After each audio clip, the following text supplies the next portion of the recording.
नमस्कार, मैं हूं आपके साथ प्रदीप आजाद। आज अंतिम विदाई, कर्नल किरोड़ी सिंह बैसला की अंतिम विदाई। कल निधन के बाद से ही पूरे राजस्थान और दूसरे राज्यों में भी उन्हें श्रद्धांजलि दी जा रही है। फिर चाहे वो राजनेता हो, समाज के लोग हों या फिर किसी भी तबके के। और आज शाम उन्हें अंतिम विदाई में कई बड़े और नामी चेहरों के शामिल होने की भी उम्मीद है। आज उनके पैतृक गांव मुंडिया, जो करौली में है, इनका अंतिम संस्कार किया जाएगा और समय तय किया गया है करीब शाम 3 बजे। दौसा जिला मुख्यालय से दरअसल आपको बताएं कि कल कर्नल बैसला के निधन के बाद उनकी पार्थिव देह लोगों के दर्शनार्थ के लिए जयपुर स्थित वैशाली नगर उनके आवास पर रखी गई थी और आज सुबह उनके अंतिम संस्कार के लिए उनके शव को मुंडिया ले जाया गया।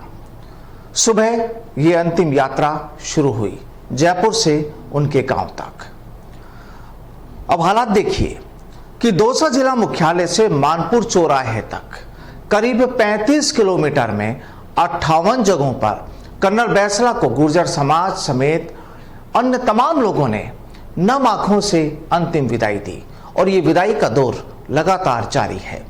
इससे पहले सिकंदरा चौराहे पर भी हजारों लोगों ने कर्नल बैसला को अंतिम प्रणाम किया, अंतिम विदाई दी।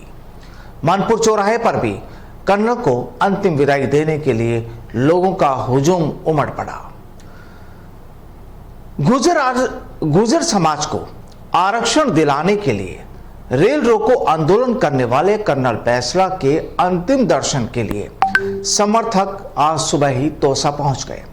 हाथों में फूल और होठों पर लोक गीतों के साथ उन्हें अंतिम विदाई लगातार दी जा रही है। सिकंदरा चौराहे पर बने शहीद स्मारक पर अंतिम दर्शन के लिए पार्थिव देह को रखा गया, वहां पर ले जाया गया और यहां हजारों की तादाद में मौजूद समाज के लोगों ने कर्नल को श्रद्धांजलि दी। नारे भी लगाए गए उनकी विदाई को एक यादगार बनाने के लिए। और अंतिम यात्रा के दौरान कर्नल तेरी नेक कमाई, तूने सोती कौम जगाई, इस तरह के लोग वहां पर आज सुबह से ही नारे भी लगा रहे हैं। आज सुबह जयपुर से उनकी पार्थिव देह करौली जिले के मुंडिया गांव के लिए रवाना हुई है, मैं आपको बता चुका हूं। अब दौसा जिले में गुर्जर समाज के लोग लगातार उन्हें अंतिम श्रद्धांजलि, अंतिम विदाई देने के लिए लगातार उमड़ रहे हैं।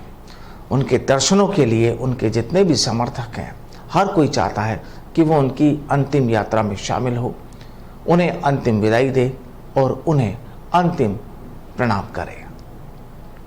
एक सेना के ट्रक में कर्नल बैसला का पार्थिव शरीर उनके गांव ले जाया गया। मुंडिया गांव में आज दोपहर 3 बजे करीब उनका अंतिम संस्कार होगा।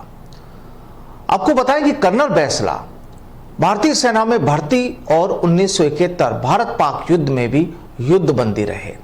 1991 में सेना से रिटायर होने के बाद समाज सेवा के क्षेत्र में सक्रिय हुए। गुर्जर समाज को आरक्षण की मांग को लेकर बनी संघर्ष समिति का 2005 में उन्हें संयोजक बनाया गया था। उनके नेतृत्व में गुर्जरों को आरक्षण दिलवाने की मुहिम जब तेज हुई तो 2007 में पहली बार पाटोली, पीपलखेड़ा और पीलूपुरा बयान के चर्चित आंदोलन सुर्खियों में रहे। और याद आता है वो वक्त जब गुर्जर आंदोलन हुआ था और इन इलाकों में पाटोली हो, पीलूपुरा हो और बयाना का इलाका हो, आगरा हाईवे हो, उस आंदोलन के गवाह हम भी रहे। हमने भी कई दिनों तक वो मंजर देखा था जब कर्नल बैसला की एक आवाज पर हजारों लोगों की मौजूदगी होती थी। कर्नल बैसला के एक आदेश पर जो वो कहते थे वो होता था। उनके आदेश को वहां पर एक बच्चे से लेकर बुजुर्ग तक कोई नकारता नहीं था। कई आंदोलनों के बाद राजस्थान के गुर्जर समाज को एमबीसी का 5% आरक्षण दिलवाने में भी कर्नल बैसला की अहम भूमिका रही थी। और कर्नल बैसला गुर्जर समाज में शिक्षा को लेकर भी जन जागरण का काम करते रहे हैं। आपको बताएं कि जब आंदोलन हुआ था तो कर्नल बैसला ने कई बार कहा था कि उनके जीवन को मुगल शासक बाबर और अमेरिकी राष्ट्रपति अब्राहम लिंकन दो लोगों ने प्रभावित किया है। उनके एक इशारे पर गुर्जर समाज एकजुट हो जाता था। बैसला की ताकत इतनी थी कि वो उनके एक इशारे पर राजस्थान रुक जाता था। और ये तस्वीरें अगर आपको याद हो, वो गुर्जर आंदोलन का वो मंजर कि राजस्थान का कोई भी इलाका हो, हर जगह एक ही तस्वीर थी, जाम वाली। तमाम जो वो आंदोलन था वो शायद जिसने भी देखा, मुझे नहीं लगता कि कोई भुला पाएगा। सरकारें किसी की भी हो, वसुंधरा राजे से लेकर अशोक गहलोत सरकार तक उनकी ताकत का एहसास राजस्थान में कई बार कर चुके थे। आपको बताएं कि बैसला फौज से रिटायरमेंट के बाद जब अपने गांव आए तो यहां डांग क्षेत्र का पिछड़ापन देखकर उन्हें बहुत दुख हुआ और गुर्जर समुदाय के पिछड़ेपन को दूर करने के लिए कर्नल बैसला ने अलग से आरक्षण की वकालत की थी। 1996 में यह मांग उठी और 8 साल तक बैसला काम करते रहे। कर्नल बैसला ने साल 2004 से आरक्षण आंदोलन को तेज करने का जो फैसला किया और इस दौरान कई संगठन भी मांग उठाने लगे थे।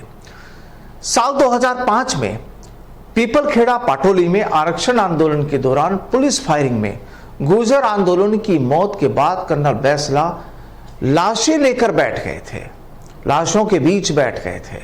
सरकार परेशान थी, अधिकारी परेशान थे, लेकिन वहां कर्नल बैसला का ही हुक्म चलता था। आंदोलनकारियों ने पटरियों, हाईवे पर भी कब्जा कर लिया था। इस आंदोलन से कर्नल बैसला केवल राजस्थान में ही नहीं बल्कि पूरे हिंदुस्तान में आंदोलन का एक नया चेहरा बन गए थे। और 2007 के आंदोलन में कर्नल बैसला फिर पटरियों पर बैठे। रेल रोकी गई, हाईवे जाम किए गए, तमाम तरह का आंदोलन में जो कुछ किया जा सकता था कर्नल बैसला की अगुवाई में वो सब कुछ हुआ, क्योंकि उनकी एक आवाज उनकी एक बड़ी ताकत बनती थी। कर्नल बैसला की अगुवाई में पूरे सूबे में आंदोलन हुए। पीपलखेड़ा पाटोली वाले आंदोलन के वक्त सीएम वसुंधरा राजे की अगुवाई वाली बीजेपी सरकार थी और पहले आंदोलन के 2 सप्ताह बाद सरकार ने कर्नल बैसला से वार्ता की, मांगों पर कमेटी बनी, लेकिन ठोस काम नहीं हो पाया। दूसरी बार आंदोलन करने पर फिर पुलिस फायरिंग हुई। बीजेपी राज में आंदोलनकारियों पर फायरिंग में करीब 70 से ज्यादा लोगों के मारे जाने की खबरें थी। और कर्नल बैसला की अगुवाई में हुए इस आंदोलन के बाद ही सरकार ने गुर्जरों को आरक्षण देने के लिए चोपड़ा कमेटी तैयार की, चोपड़ा कमेटी बनाई और पहली बार गुर्जर सहित 5 जातियों को एमबीसी में आरक्षण मिला। 50% की सीलिंग पार करने के कारण इस पर कोर्ट की रोक रही। 2008 में बीजेपी की सरकार बदलने का बड़ा कारण गुर्जर आंदोलन और पुलिस फायरिंग में आंदोलनकारियों की मौत को माना गया था। आपको एक चीज और बताते हैं कि कर्नल बैसला सियासत से भी ताल्लुक रखते थे। दरअसल कर्नल बैसला ने साल 2009 में टोंक सवाई माधोपुर सीट से बीजेपी के टिकट पर वरिष्ठ कांग्रेस नेता नमो नारायण मीणा के सामने लोकसभा चुनाव लड़ा था। बैसला के बीजेपी में जाने के फैसले पर गुर्जर समाज के कई नेताओं ने सवाल भी उठाए थे। बैसला केवल 317 वोटों से लोकसभा चुनाव हार गए थे और सांसद बनने से बहुत कम अंतराल से रह गए। हालांकि उसके बाद कर्नल बैसला ने चुनाव को कोर्ट में चुनौती भी दी और इलाके की लगभग 4709 ईवीएम मशीनें कई साल ताले में बंद भी रही थी। बैसला ने कांग्रेस उम्मीदवार पर सरकारी मशीनरी का दुरुपयोग करने और धांधली के आरोप लगाए थे। हालांकि कोर्ट से राहत नहीं मिली और कोर्ट के निर्देश के बाद निर्वाचन विभाग ने ईवीएम सूचना केंद्र में बंद करवा दी। इस हार के बाद बैसला फिर से सामाजिक आंदोलन में जुट गए और फिर करीब 8 साल राजनीति से दूर रहे। 2019 के लोकसभा चुनाव में कर्नल बैसला अपने बेटे विजय बैसला के साथ फिर से बीजेपी में शामिल हो गए। हालांकि सियासत कर्नल बैसला को ज्यादा रास नहीं आई और यही वजह थी कि वो अपने समाज के लोगों के उत्थान के लिए लगातार आंदोलनरत रहे। लेकिन उन्होंने फौज में जंग की, उन्होंने सरकार से जंग की, अपने समाज के लिए जंग की, और आखिरकार वो अपनी खुद की जिंदगी की जंग कल हार गए। और आज उनकी अंतिम विदाई पर हम भी उन्हें सादर प्रणाम करते हैं। नमस्कार।